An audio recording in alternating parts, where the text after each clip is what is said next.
My name is Emily, a 33-year-old woman with a passion for neatness and organization. I work as an auditor at a large firm, and my friends often tease me about my obsession with keeping receipts and paying taxes on time.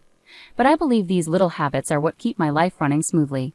Let me tell you how I met my husband, Jake. It was at a party hosted by our mutual friend, Lisa. I remember that evening clearly. I was sipping a glass of wine and catching up with some old college friends when Jake walked in. He was a bit older, carrying himself with a confident stride and a charming smile. He worked as a manager at a food sales company. "Hey, I'm Jake. Do you mind if I join you?" he asked, holding a beer and looking directly at me. "Sure, I'm Emily. Nice to meet you," I replied, smiling back at him. We started talking, and I was surprised by how effortlessly the conversation flowed. We discovered a mutual love for hiking and a shared passion for classic rock music. A few months into our relationship, Jake invited me to his sister Sarah's barbecue. It was my first time meeting his family, and I was a bit nervous. When we arrived, Sarah greeted us warmly, but her 3 kids were a whirlwind of energy, running around and tossing toys everywhere. "Hey Sarah, this is Emily," Jake said, introducing me. "Nice to meet you, Emily. These are my little rascals, Mike, Tom, and Lily," Sarah said, barely holding on to Tom as he wriggled out of her grasp. "Nice to meet you all," I replied, trying to hide my unease. As the evening went on, the kids became wilder, climbing on furniture, throwing food, and yelling at the top of their lungs. I glanced at Jake, hoping he'd say something, but he just smiled and shrugged. "Aren't they just full of energy?" he said, chuckling. I forced a smile. "Yeah, they sure are." As our relationship progressed, Jake and I started discussing the future.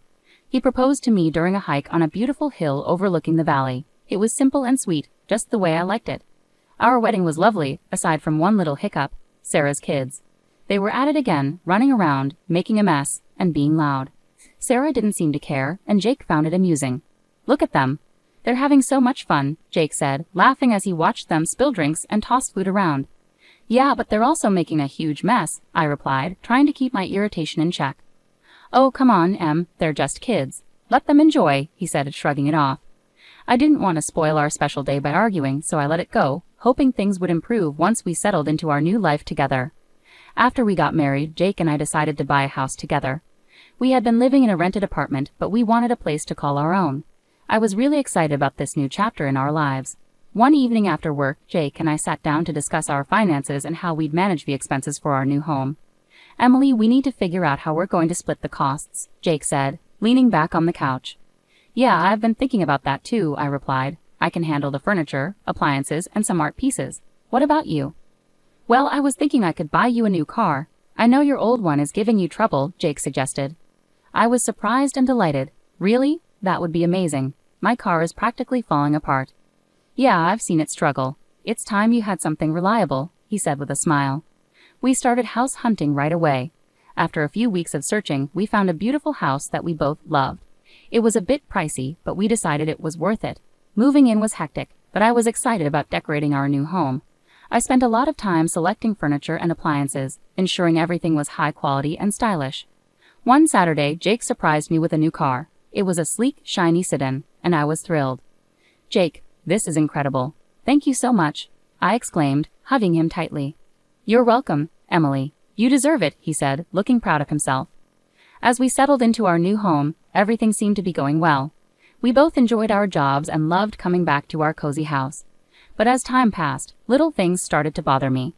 Jake's laid-back attitude, which I once found charming, began to get on my nerves, especially when it came to household chores. "Jake, can you help me with the dishes tonight?" I asked one evening after dinner.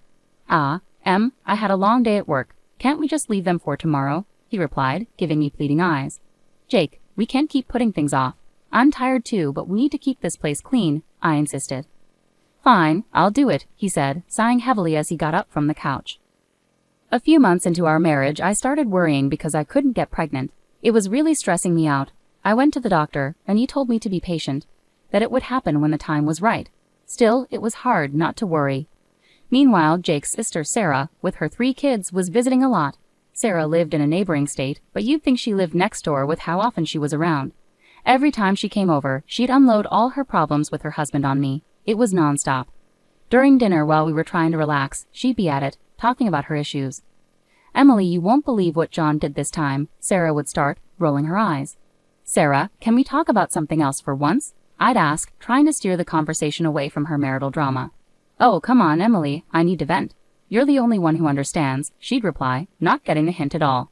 And her kids? They were a nightmare. As soon as they stepped into our house, it was like a circus. They'd run around, fight with each other, throw food, and just be loud. After a long week at work, all I wanted was some peace and quiet, but that was impossible with those kids around. "Guys, can you calm down, please?" I'd say, trying to keep my cool as they tore through the living room. "Why are you always so uptight, Emily?" Sarah would snap at me whenever I tried to get her kids to behave. "They're making a mess, Sarah. I just cleaned the house," I'd respond, feeling my patience wearing thin. "Well, maybe if you had your own kids, you'd understand," she shot back one day, her words hitting me like a punch in the gut. I was stunned by how insensitive she was, especially knowing how much I was struggling with getting pregnant. It felt like a slap in the face, and I couldn't believe Jake didn't say anything to defend me. "Jake, are you going to let her talk to me like that?" I asked, my voice shaking with anger and hurt.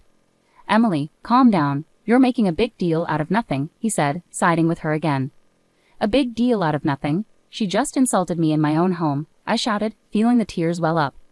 I was so done. I couldn't keep living like this, constantly disrespected in my own home, with my husband always taking his sister's side. It was clear to me that something had to change, and soon. One Saturday, Sarah showed up with her 3 kids. She dumped them on me and said, "Emily, I need a break from parenting. I'm going shopping." I couldn't help but chuckle when she said, "Parenting." The woman barely knew what that meant. "Every time she's here, it's like a zoo." "Fine, Sarah, but you better be quick," I said, already feeling the stress coming on. "Thanks, Emily, you're a lifesaver," she chirped, grabbing her purse and bolting out the door before I could say anything else. Great, I thought, just what I needed. I was in the kitchen, trying to cook dinner. It's a long process and I like things done right, but with those kids running wild, it was impossible to focus. They were yelling, running around, and making a mess. "Guys, can you keep it down?" I shouted from the kitchen, hoping they'd listen for once. Of course, they didn't. Suddenly, I heard a loud crash. My heart sank. I ran into the living room, and there it was, my grandfather's antique Chinese vase, shattered on the floor. My chest tightened with anger and frustration. What the hell happened here? I screamed, looking at the kids who were now standing still with guilty expressions. "We were just playing," one of them mumbled, not meeting my eyes. "This vase is priceless. It's from my grandfather. Do you have any idea what you've done?" I was livid, shaking with anger. Just then, Jake walked in, looking calm and clueless. "What's going on?" "Emily, your nephews just broke my grandfather's vase. Look at this mess." I pointed at the shattered pieces on the floor. "Calm down, Emily. It's just a vase. We can get it fixed," he said, shrugging like it was no big deal. "Just a vase? This isn't about the vase, Jake. It's about respect. I'm tired of this. Every time Sarah comes over, our house turns into a disaster zone, and you don't care," I shouted, my voice cracking with frustration. Just then, Sarah walked in, bags in hand, looking annoyed. "What's all this yelling about?" "Your kids broke my grandfather's vase, Sarah. Look at this mess." I pointed at the floor, trying to hold back my tears. "Well, maybe you should have kept a better eye on them, Emily," she said, not even bothering to apologize. "Are you kidding me? They're your kids, Sarah. I shouldn't have to watch them." I was furious, my hands shaking with anger. Jake just shook his head, looking annoyed. "You're overreacting, Emily. Just drop it." "Overreacting? I've had enough of this. I'm tired of being treated like I don't matter in my own home," I screamed, the tears finally spilling over. Jake just stood there, silent and cold, while Sarah smirked like she had won some sort of victory. I couldn't take it anymore. I stormed out of the room, feeling a mix of anger, hurt, and betrayal. We'd been dealing with Sarah and her kids' chaotic visits for months, but I had no idea what was coming next. One morning, Jake was sitting at the kitchen table, munching on his toast when he casually dropped a bombshell on me. "Emily, I need to tell you something. Sarah's getting divorced, and she's moving in with us with the kids for a few months," he said like he was just telling me the weather. I almost dropped my coffee. "What? Are you serious? Our house is already a madhouse when they visit for a day. How are we supposed to handle them living here for months?" "She's my sister, Emily. She needs our help. You need to be more understanding," he said, looking at me like I was the one being unreasonable. "Understanding? I've been more than understanding, Jake, but this is too much. Why can't we rent a place for her nearby? I'll even pay for the first month's rent," I suggested, trying to keep my cool. "No, she'll be better off here. Plus, you can help with the kids and keep things clean," he said like it was the most obvious thing in the world. "I'm not a babysitter, Jake. I work too, and I need to relax when I get home," I said, my frustration boiling over. "Stop being so selfish, Emily. It's family. They need us, he said, his tone getting sharper. I'm not being selfish, Jake. I'm just asking for a reasonable solution. I'm not going to let my life be turned upside down, I said, feeling my anger bubbling up. Well, they're coming tomorrow evening, so you better get used to the idea, he said, standing up and heading out of the kitchen. I couldn't believe it. I felt completely blindsided and betrayed. The next morning, I woke up early, still fuming from our argument. I got dressed for work and went to grab my car keys, but they were nowhere to be found. When I called Jake, he picked up the phone, sounding way too calm for my liking. I took the car. It's mine, remember? I'm giving it to Sarah so she can use it for the kids. I was stunned into silence for a moment. You're giving my car to Sarah? Are you serious right now? It's not your car, Emily. I paid for it, and she needs it more than you do, he said, his tone matter of fact. That's the last straw, Jake. You've taken everything from me, and I'm done, I said, my voice shaking with anger.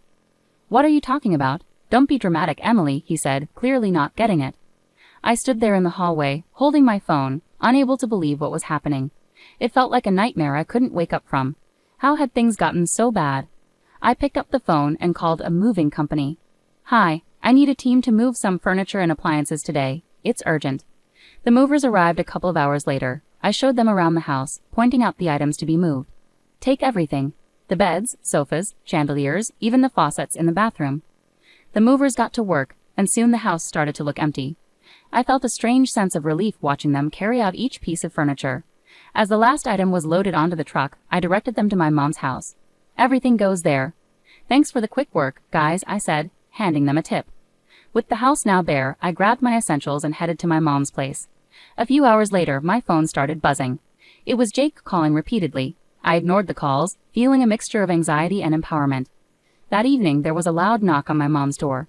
I opened it to find Jake standing there, looking furious. What the hell, Emily? What did you do? He shouted as he stormed into the living room. I took my stuff, Jake. You took the car, so I took what I bought, I said, keeping my voice calm. This is insane. You stripped the house bare. Where are Sarah and the kids supposed to sleep? He yelled, his face red with anger. That's your problem, Jake. You made this mess, now you deal with it, I replied, crossing my arms. You're a thief, Emily. You stole everything. He shouted, waving his arms around. I didn't steal anything. Here are the receipts, I said, pulling out a folder and showing him the proof of purchase for all the furniture and appliances. He looked through the receipts, his anger shifting to frustration. Fine, Emily, if this is how you want to play it. I'll file for divorce, Jake said. I took a deep breath and handed him a stack of papers. Already done. Here are the divorce papers. Sign them, and we're done.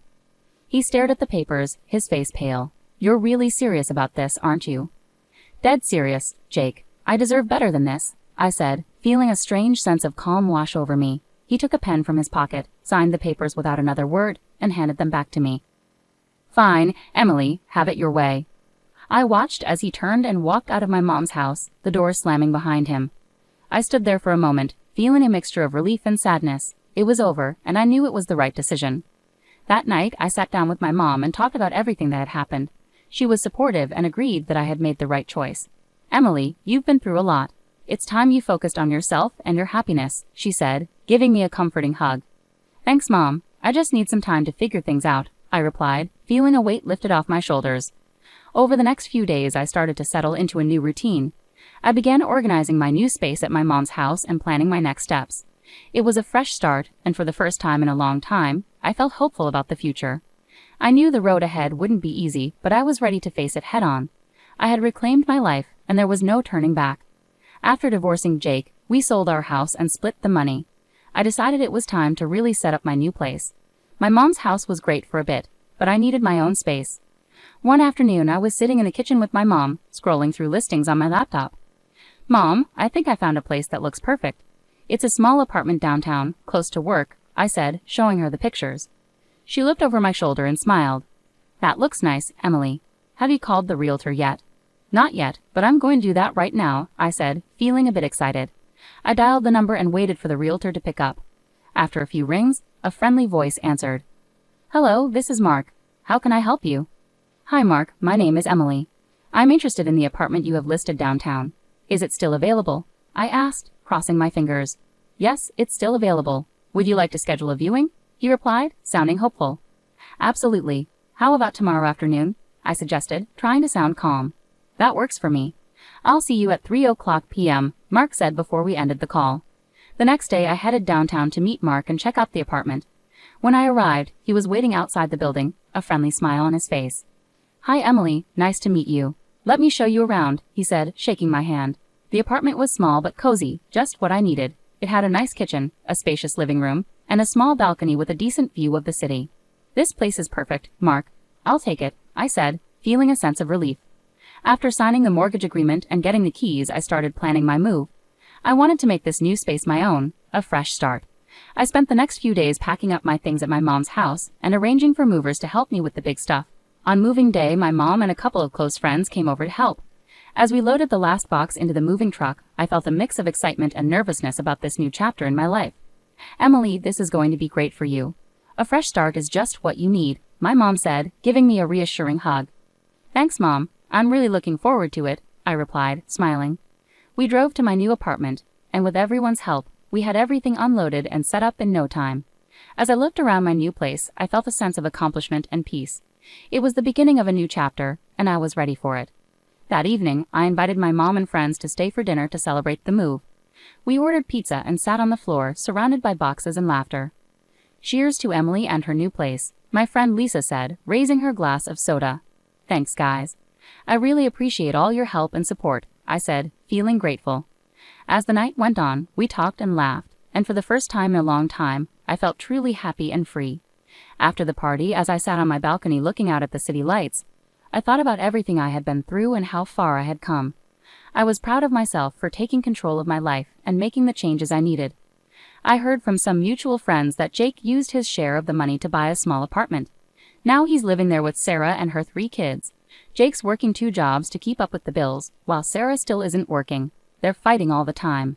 One day, out of the blue, Jake called me.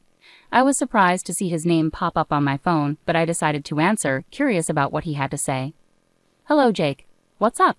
I answered, trying to keep my voice neutral. "Emily, please just hear me out," he started, sounding desperate. "I know I messed up. I'm so sorry for everything. I didn't realize how hard it was for you with Sarah's kids." I couldn't help but laugh a little. "Really, Jake? You're realizing this now, after all this time?" "Yeah, I know it's late, but I'm serious. I've been thinking a lot, and I miss you. I miss us. Can we start over? I'm ready to move into your apartment and make things right," he said, his voice almost pleading. I chuckled, shaking my head in disbelief. "Jake, you've got to be kidding me. You think you can just waltz back into my life like nothing happened?" "Emily, I'm serious. I'll do whatever it takes. I'll even take on more work to make it up to you," he said, sounding more desperate. "Jake, I've moved on. I'm happy now. I'm not looking to go back to that mess," I replied firmly. "Come on, Emily. We can make it work this time. I've changed," he insisted. I sighed, feeling a mix of pity and irritation. "Jake, it's over. You need to focus on your life and your family. I'm not interested in going back to that chaos." "Emily, please, I'm begging you," he said, his voice breaking. "Jake, no. I found peace without you. I'm not giving that up," I said, standing my ground. "Take care, Jake. I hope you find your way." I hung up the phone, feeling a strange mix of relief and closure. It was clear that Jake was struggling, but I couldn't let his problems drag me back into a situation I had worked so hard to escape. Later that day, I met up with Lisa for coffee and told her about the call. "You won't believe who called me today," I said, rolling my eyes. "Who?" Lisa asked, raising an eyebrow. "Jake. He actually begged me to take him back and let him move into my apartment," I said, shaking my head. Lisa laughed, almost spitting out her coffee. "Are you serious? What did you say?" I told him no, of course. "I'm not going back to that mess," I replied, smiling.